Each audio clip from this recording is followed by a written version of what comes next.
Hello everyone, welcome back to my YouTube channel learn education.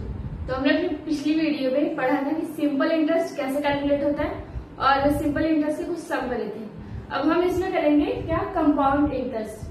अब हमने simple interest से देखे कि सिंपल इंटरेस्ट चेंज नहीं होता, जो इसका इंटरेस्ट होता है वो हर साल का सेम होता है। पर कंपाउंड इंटरेस्ट मतलब इंटरेस्ट के ऊपर इंटरेस्ट लगना, तो जो कंपाउंड इंटरेस्ट है वो टाइम टू टाइम चेंज होता रहता है।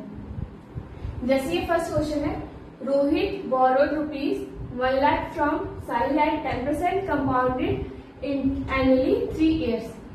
जो रोहित है उसने साहिल से क्या 1 लाख रुपए कंपाउंड इंटरेस्ट पे उससे लोन लिया है 10% इंटरेस्ट पे और 3 साल के लिए। तो मान लो ये रोहित है और ये साहिल और ये साहिल। अब रोहित ने बोरो किया है किससे, लिया किससे है, साहिल से। कितना, 1 लाख रुपीज। अब जो साहिल है इसने जो अमाउंट इसको रोहित को दी है, तब वो अमाउंट क्या थी, प्रिंसिपल। 1 लाख इसने मांगा और साहिल ने 1 लाख रुपए रोहित को दिया, वो क्या हमारी कहलाएगी, प्रिंसिपल।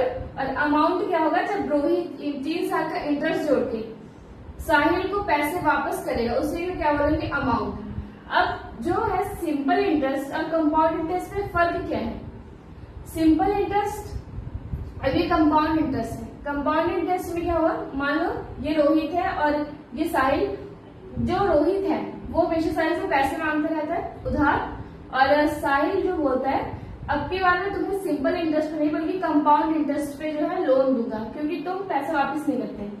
अब जो साहिल है इसने क्या किया, कंपाउंडेड इंटरेस्ट पे रोहित को लोन दिया। अब कंपाउंडेड इंटरेस्ट में क्या होगा, इंटरेस्ट पे इंटरेस्ट जुड़ता जाएगा तो अमाउंट जो क्या होगी, ज्यादा होगी। पर सिंपल इंटरेस्ट में क्या, अमाउंट कम होती है। पर फर्क ये है कि सिंपल इंटरेस्ट और कंपाउंड इंटरेस्ट में फर्क क्या है। जैसे कि मान लो कोई बैंक है, बैंक में हम पैसे जमा करवाते हैं तो 1-2% का इंटरेस्ट जो हमको मिलता है, तो वो इंटरेस्ट पे इंटरेस्ट जोड़ के जो है हमें साल के एंड में वो ब्याज हमने जो पैसे बैंक में जमा कराए थे उस पर जो इंटरेस्ट है जोड़ के हमें साल के एंड में मिलता है। तो कुछ रेयर केसेस में जो कंपाउंडेड इंटरेस्ट कैलकुलेट होता है, जैसे हमने बैंक वगैरह से लोन लिया है, होम लोन लिया है, तो जो हम लोन लेते हैं उससे ज्यादा हमें इंटरेस्ट देना पड़ता है बैंक को। तो कंपाउंडेड इंटरेस्ट कुछ केसेस में काम आता है, नहीं तो सिंपल इंटरेस्ट ही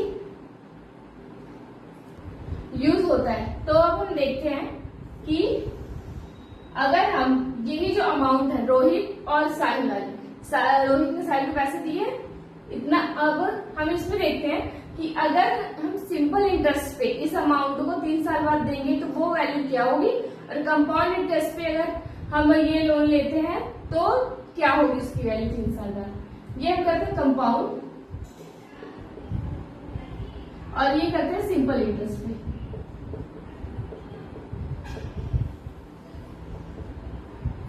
अब रोहित ने कितना दिया है, पहले हम देखते हैं फर्स्ट ईयर का कंपाउंड इंटरेस्ट कैसे कैलकुलेट।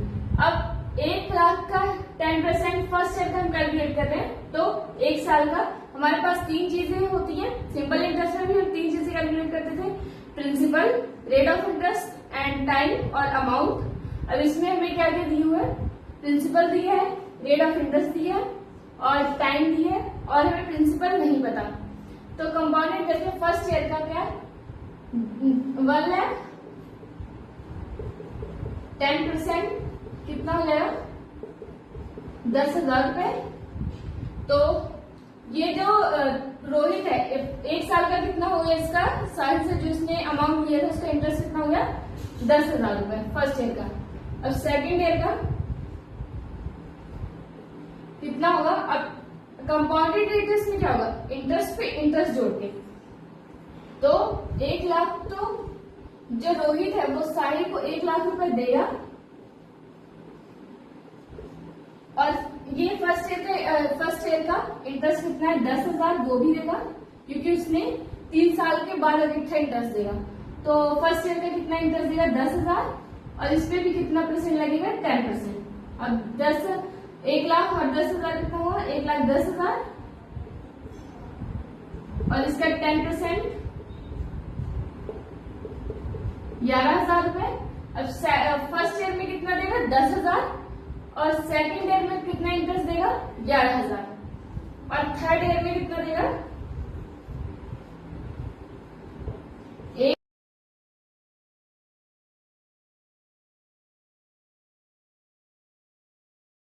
तो थर्ड ईयर का इंटरेस्ट क्या होगा 1,00,000। फिर साहिल जो है रोहित को देगा, रोहित जो है साहिल को पैसे देगा 1,00,000 देगा ही।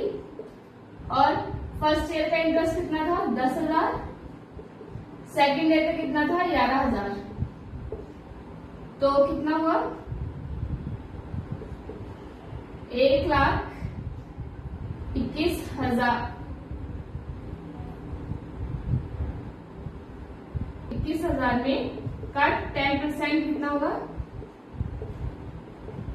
1,21,000 12,100 रुपए। तो अब कंपाउंड इंटरेस्ट अमाउंट निकालने के लिए क्या फॉर्मूला होता है इंटरेस्ट प्लस प्रिंसिपल। इंटरेस्ट कितना है 3 साल का 10,000 11,000 और 1,21,000। 3 साल का कितना हुआ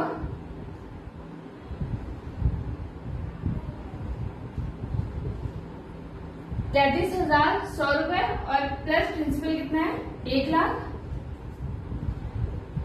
तो अमाउंट कितना आएगा 1,33,100 रुपए जो है अमाउंट। अब इसमें क्या किया है कंपाउंड इंटरेस्ट में ये अमाउंट जो है रोहित ने बोरोड किया किससे साहिल से। अब साहिल ने इसको कहा कि 10% रेट ऑफ इंटरेस्ट जो कि वो 3 साल बाद लौटाएगा। अब कंपाउंड इंटरेस्ट में क्या होगा कि इंटरेस्ट इसका चेंज होता रहेगा पर इंटरेस्ट के ऊपर इंटरेस्ट मतलब फर्स्ट ईयर में 1,00,000 का 10% कितना हुआ 10,000। अब 10,000 पे भी इंटरेस्ट लगेगा कितना 10% का। पर 1,00,000 क्या है वो तो देना ही पड़ेगा 1,00,000 देना ही पड़ेगा पर इंटरेस्ट के ऊपर इंटरेस्ट। अब 10,000 है अब 10,000 के ऊपर 10% का इंटरेस्ट लगेगा और 1,00,000 तो उसमें जुड़ेगा। फिर 11,000 है अब 11,000 पे भी 10% इंटरेस्ट जुड़ेगा और 1,00,000 उसको फिर जो है रोहित को साहिल को देना ही पड़ेगा। तो तीनों ईयर का जो हमारा इंटरेस्ट आया 10,000 11,000 और 12,100 रुपए। तो इन तीनों का इंटरेस्ट जोड़ के कितना आया 33,100 रुपए। तो अमाउंट कितना मतलब कि जो रोहित है 3 साल बाद इंटरेस्ट उसको कितना आया 33,100 रुपए और उसको जो उसने पैसे लिए थे 1,00,000 वो भी क्या है देना पड़ेगा। इंटरेस्ट भी देगा 3 सालों का और क्या है अमाउंट भी जो उसने पैसे लिए थे वो भी साहिल को देगा रोहित।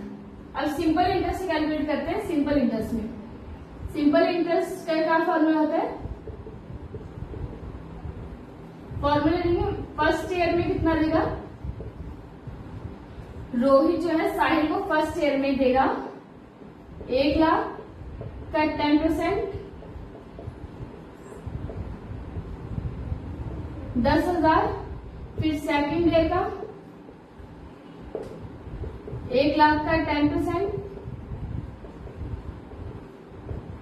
10,000 और थर्ड ईयर का भी कितना है 10,000। तो इसका अमाउंट क्या आएगा प्रिंसिपल प्लस इंटरेस्ट। अब प्रिंसिपल कितना है 1,00,000 प्लस इंटरेस्ट कितना है 30,000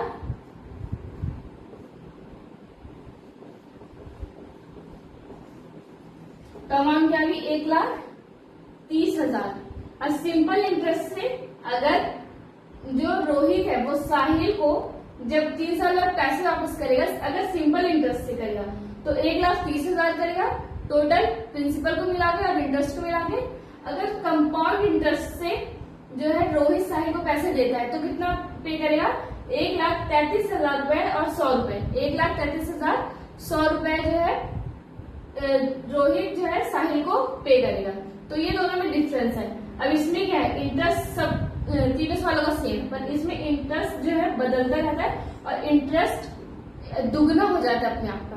तो दुगना हो जाता है तो अमाउंट भी क्या है कंपाउंडेड इंटरेस्ट में जो है इंटरेस्ट और प्रिंसिपल को जोड़ के ज्यादा देना पड़ेगा सिंपल इंटरेस्ट में जो है कम देना पड़ेगा। और कंपाउंड सेकंड सम में क्या पूछा, find the compound interest on ₹8,000 for 4 years at 10% per annum. जो इसमें अमाउंट दिया हुआ लोन पे 8,000 कितने साल के लिए, 4 साल के लिए, और रेट ऑफ इंटरेस्ट कितना है 10%। तो सबसे पहले हमें प्रिंसिपल कितना है दिए हुए 8,000, rate of interest 10% and time 4 years। अब कंपाउंड इंटरेस्ट निकालने से पहले, इंटरेस्ट निकालने पहले से हमें क्या निकालना पड़ेगा, अमाउंट। तो अमाउंट निकालने का क्या फॉर्मूला होता है, वैसे तो हमने जैसे पिछला किया था, हमने वो बस समझने के लिए किया था कि फर्स्ट ईयर में, सेकंड ईयर में, थर्ड ईयर में कंपाउंड इंटरेस्ट कैलकुलेट कैसे होगा। अब हम फॉर्मूले से करेंगे। अमाउंट फॉर्मूला कितना था, principal 1 plus rate of interest upon में 100 एंड टाइम। तो अमाउंट हमारे पास नहीं है, प्रिंसिपल कितना है 8,000। अब 8,000 1 प्लस रेट ऑफ इंटरेस्ट कितना है 10% एंड टाइम कितना है 4 years। तो 8,000 मल्टीप्लाई है ये 110 और 4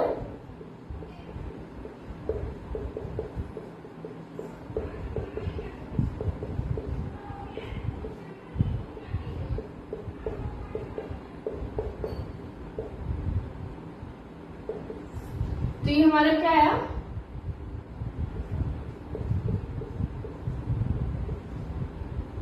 तो ये हमारा अमाउंट आ गया। अब अमाउंट में अब इसमें क्या हमें कंपाउंड इंटरेस्ट निकालना है, मतलब कि 4 साल का इंटरेस्ट क्या होगा और प्रिंसिपल। अब कंपाउंड इंटरेस्ट निकालने के लिए क्या फॉर्मूला होता है, अमाउंट माइनस प्रिंसिपल। अब हमारा अमाउंट कितना है ये, और प्रिंसिपल कितना है 8,000। तो इसको माइनस करेंगे, कितना आया,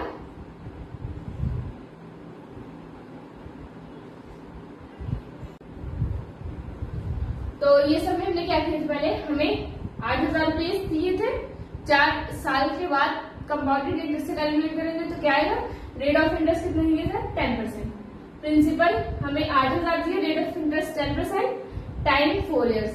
और अमाउंट निकालने का फॉर्मूला क्या होता है, principal bracket 1 plus R rate of interest upon 100 and time. अब टाइम हमें कितना दिया था 4। अब टाइम, जब रेट ऑफ इंटरेस्ट हमें 4 साल में 4 बार देना पड़ेगा, तो हम क्या करेंगे, रेट ऑफ इंटरेस्ट को 4 बार ही मल्टीप्लाई करेंगे। अब प्रिंसिपल दिया और रेट ऑफ इंटरेस्ट, हमारा अमाउंट कितना आ गया ये। अगर और हमें कंपाउंड इंटरेस्ट, अब हमें कि 4 साल का जो टोटल इंटरेस्ट क्या होगा, टोटल इंटरेस्ट निकालने के लिए अमाउंट माइनस प्रिंसिपल। अमाउंट हमें ये दी है, प्रिंसिपल हमें ये दिए हुए, इसको माइनस करके, तो ये 4th सम है।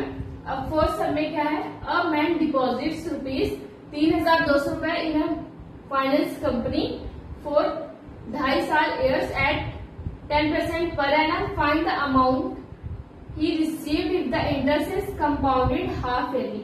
अब इसमें हमने पहले क्या किया था, एनुअली में हर एक साल पे इंटरेस्ट जोड़ा था। अब इसमें क्या है, हाफ ईयरली में। हाफ ईयरली में कंपाउंडेड इंटरेस्ट कैसे कैलकुलेट होता है, इसमें क्या कहा गया, एक मैन है जिसने फाइनेंस कंपनी में 3,200 रुपए जो है डिपॉजिट कराए, कितने परसेंट इंटरेस्ट में 10%, एंड टाइम कितना है 2.5 साल, मतलब कि 2 साल और आधा साल, 2.5 साल। हाफ ईयरली में हमें कंपाउंडेड इंटरेस्ट कैलकुलेट करना है।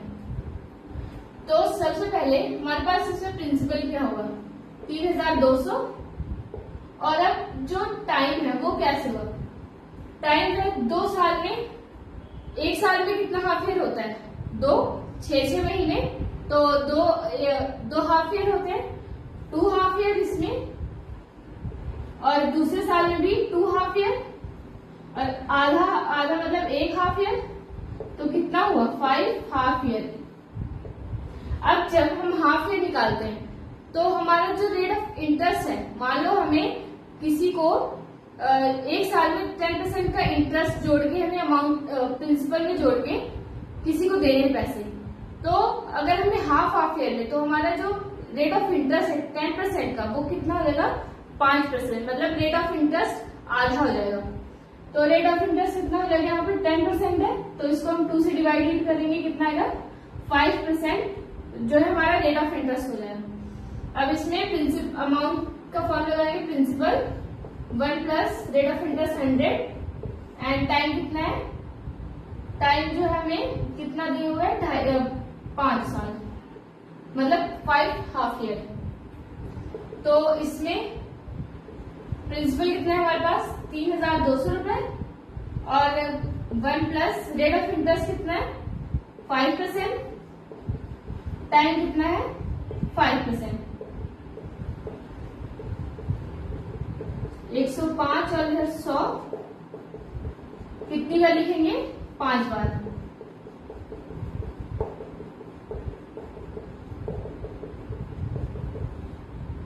अब इसकी कटिंग करेंगे,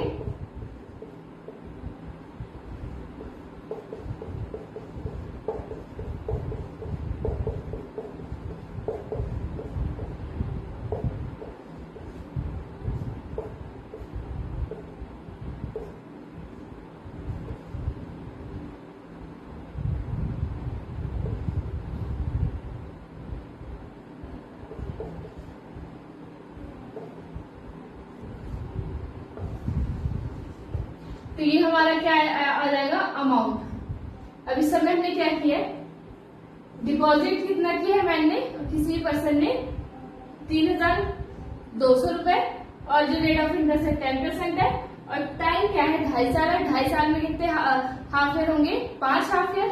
5 half year rate of interest भी अगर हमें हाफ ईयर पे निकालना है तो 5%। हमें आगे से हम करेंगे, इसमें क्या हमें क्वार्टर्स में निकालना होगा, तो कंपाउंडिंग इंटरेस्ट। तो हम क्वार्टर के हिसाब से क्या 1 साल में कितने क्वार्टर होते हैं 4, तो उसको हम 4 से रेट ऑफ इंटरेस्ट को डिवाइडेड कर देंगे और टाइम क्या होगा हाफ हो गया और अमाउंट का हमने फॉर्मूला लगाया।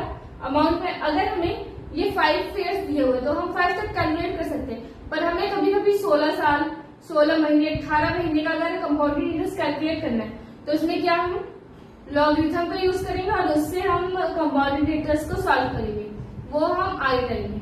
तो ये हमारा क्या आ गया अमाउंट, ये आ गया इस सब का। कंपाउंड इंटरेस्ट के कुछ सम सॉल्व किया, समझा कि कंपाउंड इंटरेस्ट होता क्या है। तो आगे हम और भी एक्सरसाइज के सम इसके सॉल्व करेंगे। आई होप आपको समझ आया कि कंपाउंड इंटरेस्ट होता क्या है। तो आगे हम करेंगे आने वाली वीडियोस में सम्स। तो थैंक यू।